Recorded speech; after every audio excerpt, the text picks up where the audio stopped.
Well, I have the privilege now of being joined by Art Spander, who is a longtime sports columnist in the Bay Area, done a little bit of just about everything. Art, thanks so much for being with me and for taking some time to share some insight on the 49ers season heading into the postseason. Welcome. You're welcome. Let's start with Deebo Samuel. I know that you've been covering not only the Niners, but the NFL for a really long time. Have you ever seen a player quite like him? No, I mean, just this is an amazing season anyway. The whole thing, you'd say, who's the favorite team?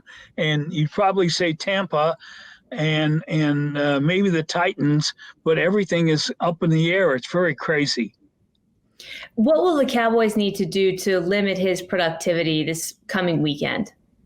Well, basically, the Cowboys have to play their game. They're the favored team, and I think they're a better team now off the record. But now that they got their team together after the last couple of years, they basically play mistake-free football. But how do you do that? The 49ers have a good defense, and really that's the strength of the team. That and Garoppolo, Jimmy's been amazing. Obviously, in the NFL and all of football, you have to have a quarterback and a defense, then you have a football team. I imagine, Art, in your years covering the 49ers, you've witnessed a couple of different quarterback competitions, quarterback controversies, whatever you want to say. As the old saying goes, if you have two quarterbacks in the NFL, you don't have one quarterback in the NFL. And the Niners, of course, trading up to get Trey Lance. So how do you view this quarterback competition? What would it take from Jimmy Garoppolo in the postseason to make the 49ers really have to think hard about who's going to start next season? Well, it hasn't been a competition because Kyle Shanahan smartly, and I'll tell you why, smartly, Bill Walsh told me years ago when he was coaching that the way you bring in a quarterback in the NFL is the first year you sit him on the bench mostly so he watches. The second year you put him in games where he'll succeed, and the third year you start him. Well, a lot of fans wanted Trey Lance because Garoppolo has been injured and erratic, but Trey Lance was not ready, is not surprising, and Kyle Shanahan was very smart and basically kept Lance in the background. We have two questions here. Where do they go now, and what happens next year? If Garoppolo has a good game, and he had the last couple of games have been great, everybody was ready to get rid of him 3 games ago. They lost, and that's it. Trey Lance takes over the team. Whoops, wait, let's keep Garoppolo. Then he wins this game, comes from behind. They're down 17-0, and they pull it out in overtime. And then all of a sudden they're saying, now, is this Garoppolo's last game? Will he be back next year? A lot of questions. Right now has to play this game, and we'll see. If he wins, it'll be interesting. Based on that methodology, Art, that you just outlined, then, are you of the thinking that Kyle Shanahan will not necessarily start Trey Lance next season, that he'll give him some opportunities, as you say, to do well in the right situations? Or, are we at a point in the league now where if you decide to take a top 3 pick in the draft, the expectation is that he's not going to sit on the bench for that long?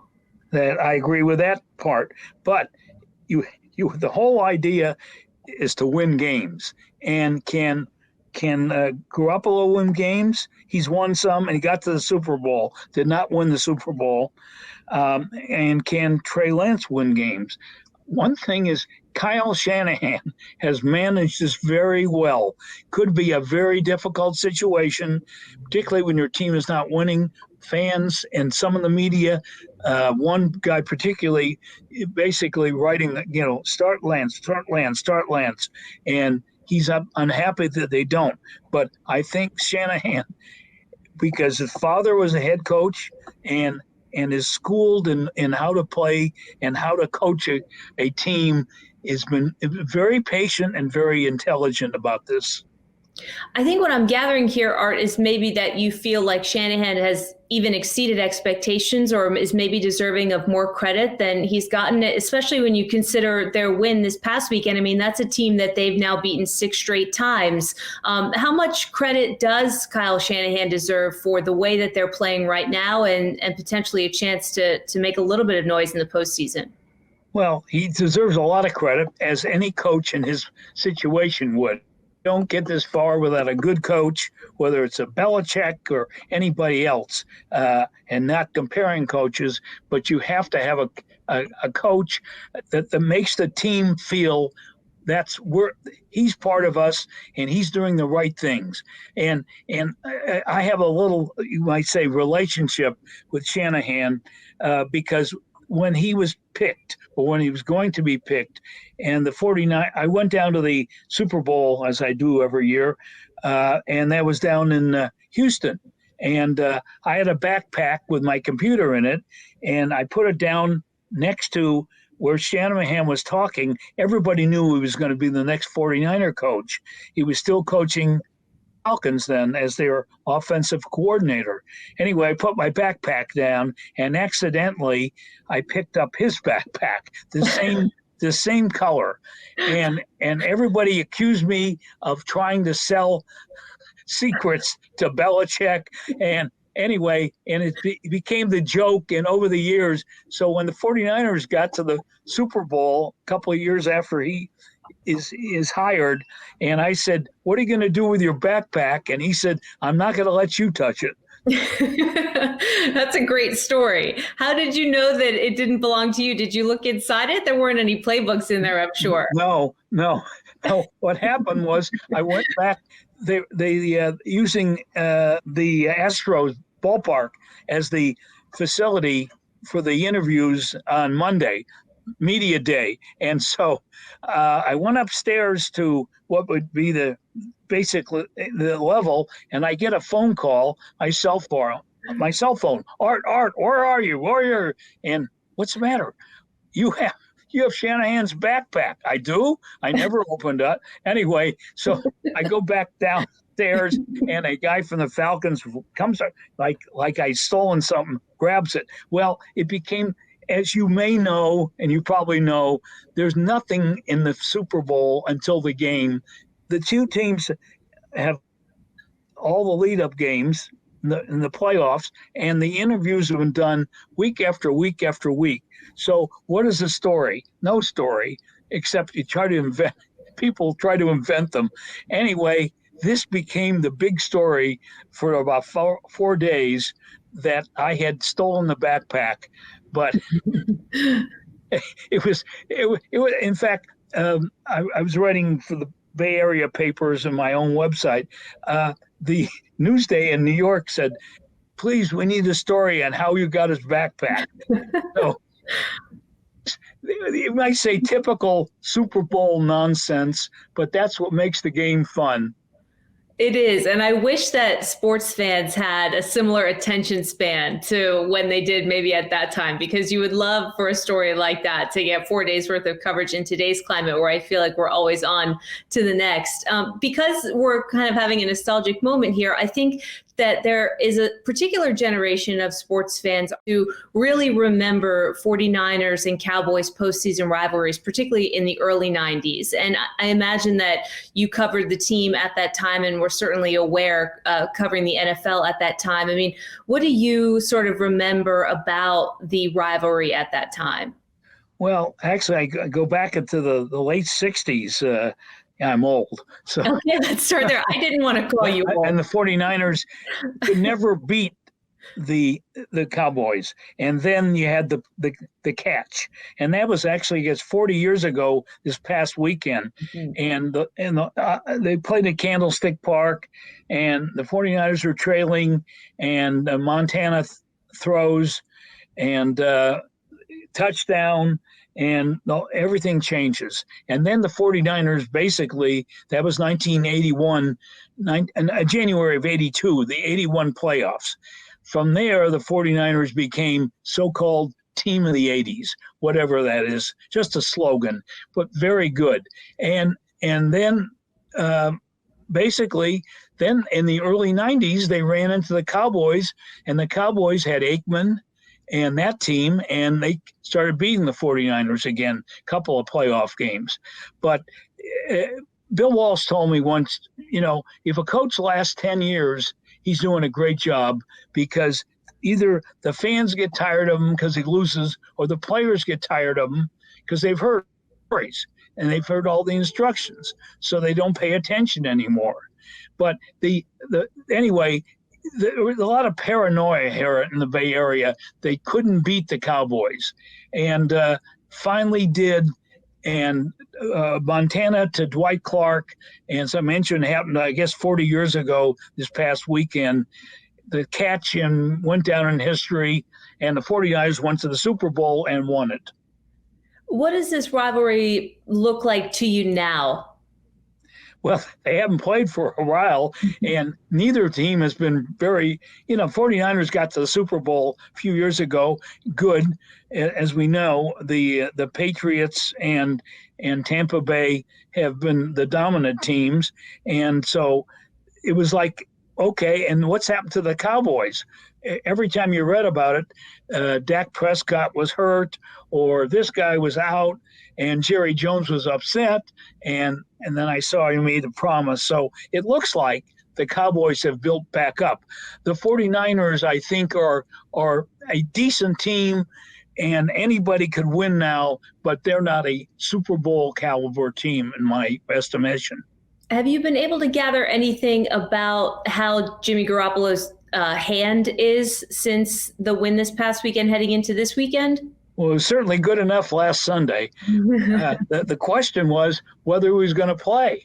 And I don't think until, a couple of days before, they actually knew he could play.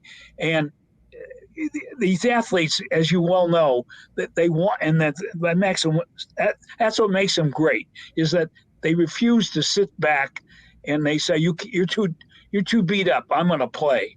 And even I see LeBron James now, he just turned 37, the NBA. He wants to keep going. And the drive is what makes them successful. Anyway, nobody knew about Garoppolo, and everybody had predicted that Lance would be starting. Then about 4 days before, all of a sudden it's Garoppolo, and he starts and does a great job. They're down 17-0. And you figure that's it. Season's over.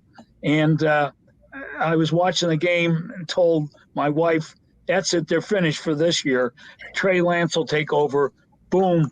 The defense, the defense is a strong part of the team, too, with Bosa and guys like that, Warner. And basically, they came back and won. And, of course, you mentioned the Raiders. The Raiders did the same thing. So a lot of that, and that's what makes the NFL what it is.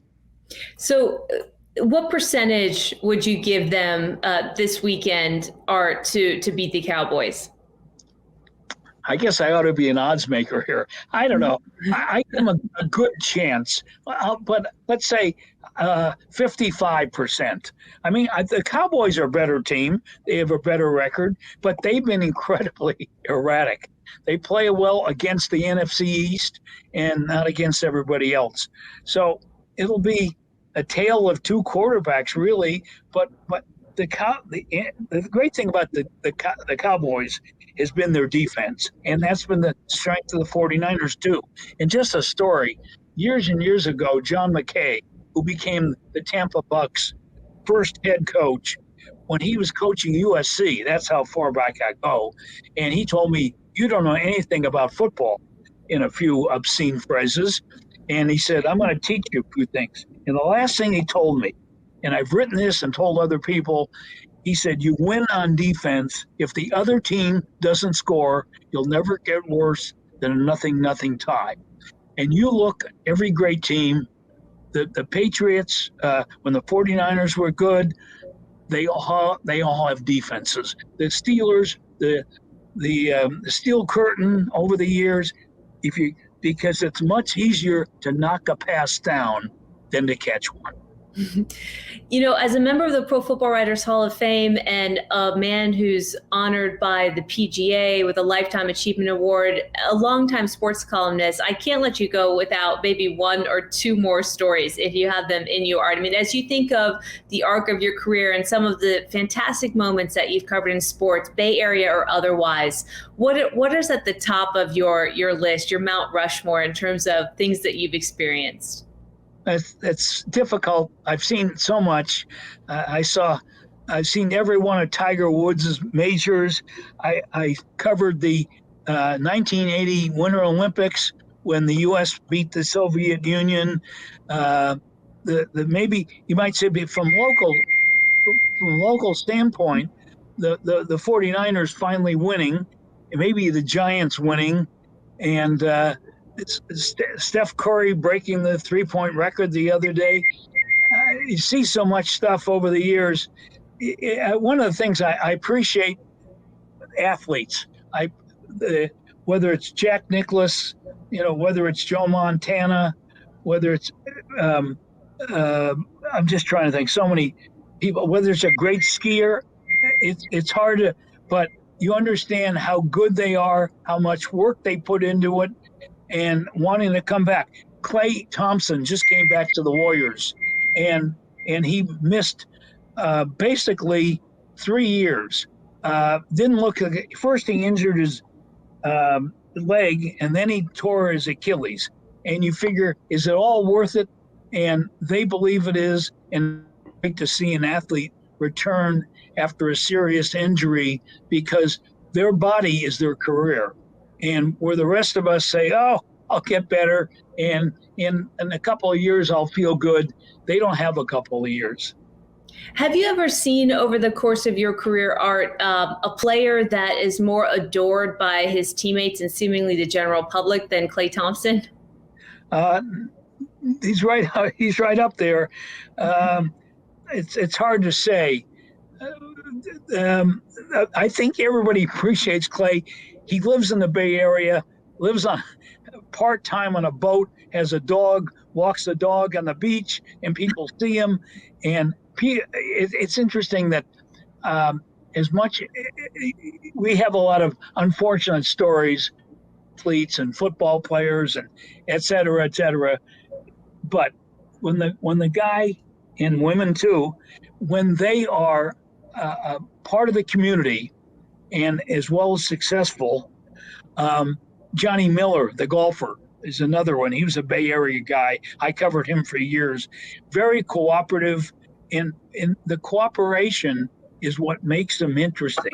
Obviously, they have to be successful, but then if they see a guy in the store, in the market, and the fan or somebody walks up and says hello, and all I have to do is be pleasant, and the other guy or the woman is a lifetime follower.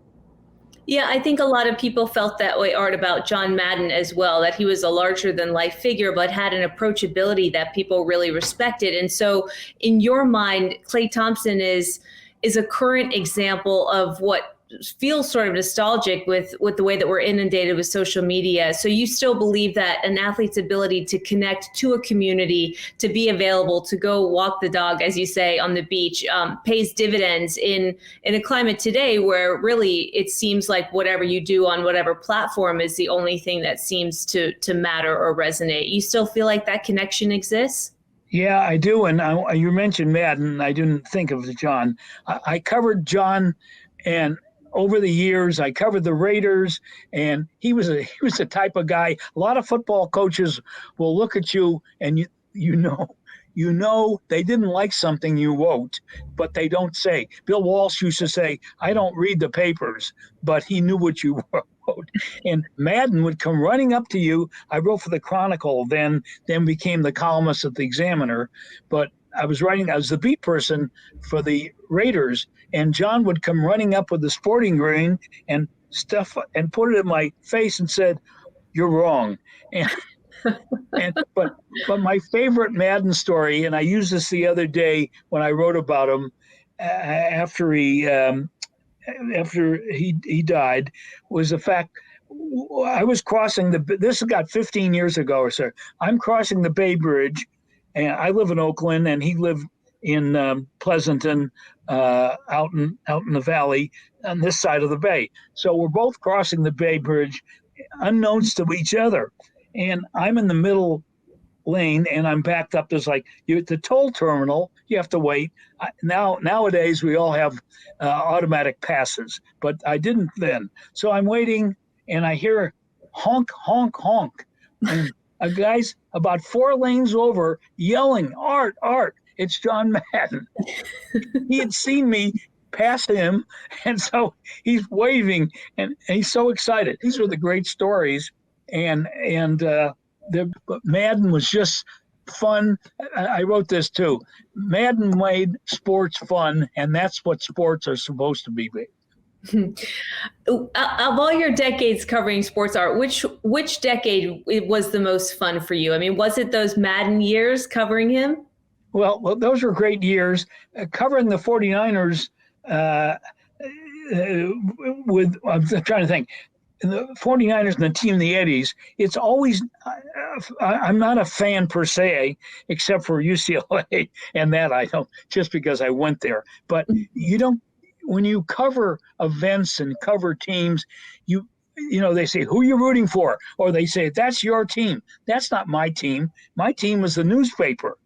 So, but it's nice when your team wins, the more people read the stories, the players and the coaches and the managers in baseball are easier to talk to, and there's much more interest. I'll tell you, the Warriors run a couple of years ago when they had, I had been a man on the Warriors too, and they won the championship, I think in the 70s, yeah, and 75, I believe it was. And then they went years and years of awful teams, 15 wins, 20 wins, and yet the fans came out. When they turned it on with Curry and Klay and Iguodala and Steve Kerr as coach, and they went to the finals 5 times in a row, the Bay Area really caught on. Everybody was excited. So it was a lot of fun. And it's just, you know, the Tiger Woods syndrome has been great. It's too bad. I'm glad he's going to recover. I don't know whether he'll ever play again. I covered Tiger at Stanford, and he just watching him grow and watching him win, and he made golf a different game. He turned people on to golf who didn't care about the game, and so it's really hard to pick out an athlete, you know, of all the ones I've seen, or a team, but there's been so many, and I'm very appreciative. Do you think, Art, that the Raiders have a little bit of magic around them heading into the postseason with all the adversity that they've faced this season? Well, certainly appears to be. I think they've won 6 walk-off games, 1, and 2. You know, the coach gets fired. The one of the key players has a terrible accident, drives a car under the influence. A woman is killed. He's suspended. He goes to jail. There's a new coach, Bisaccia, and all of a sudden, they have no chance. They have no chance. And last weekend, they pull it out. They're behind again, just like the 49ers, if not the same thing, but they win. Now they're playing Cincinnati, who I believe beat them earlier in the year, and has got a great young quarterback. But once again, I've seen so many, quote, upsets or surprises that people who bet games, to me, are silly. But they do it because they want to keep interested. And then they say, oh, what happened? What happened is that people played the game. That's what over the years, people will say, who's going to win? I said, that's why they're going to play. Nobody knows. You think you know. Jim Morris said, you don't know, you can't know, you never will know. And he's right. Do you think sports gambling makes sports more fun, or does it detract from the thrill of just watching a game for a pure win or loss? Well, for me, it doesn't detract, but for a lot of people, I don't think it detracts. I think it just, and it makes more people, you might say, get involved. But it's funny. Without knocking the NFL, 4 or 5 years ago, anything about gambling was a no-no. You didn't write, you didn't talk. Roger Goodell, who I've known since he was a PR man in the league, no, we don't. There's no gambling. All of a sudden, everywhere you look, and every sport, not only the NFL but the NBA, golf, the PGA Tours got gambling. So, but jumping. I go to Europe, or did every year, Wimbledon and the British Open. And there, the pools, as they call them, they've always had betting and gambling. The football, or soccer we call it, the football pools, and then there's not an event that you can't put money on. And guys like Jack Nicklaus and Tom Watson would see the odds on themselves in the British Open, the Open Championship, and they might as well, I'll put a tenner down, or 20 pounds or 50 pounds on themselves. Why not? So I don't think it hurts. The only question, and that we go way back, and this is why gambling was such an antipathy towards gambling, was people could fix the game. And if games are fixed, the whole idea of sports is integrity. You don't know who's going to win. You think you know, but if somebody's fixing the game, and every once in a while, I do not a lot of tennis. I do some tennis, but I get the email from the tennis association. This player from Spain and this player from Serbia was suspended for life, and why? They were fixing the matches, because somebody was paying them off to betting on that, and somebody else was betting on it.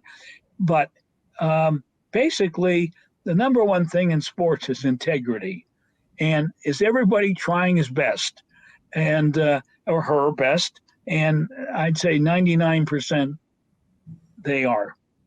What do you make of the situation with Novak Djokovic at the Australian Open? I mean, where should we look to in terms of failures with that entire situation? Well, I'm all in favor of vaccination because it keeps more people from getting sick. But these guys have crazy ideas. Aaron Rodgers goofed around. I don't know what he's doing. And I covered Aaron when he had at Cal, and he had a game like he completed 22 out of 23, something like that. So I've been watching him for a while, and I've seen him at golf tournaments and talked to him and everything. But I don't know why.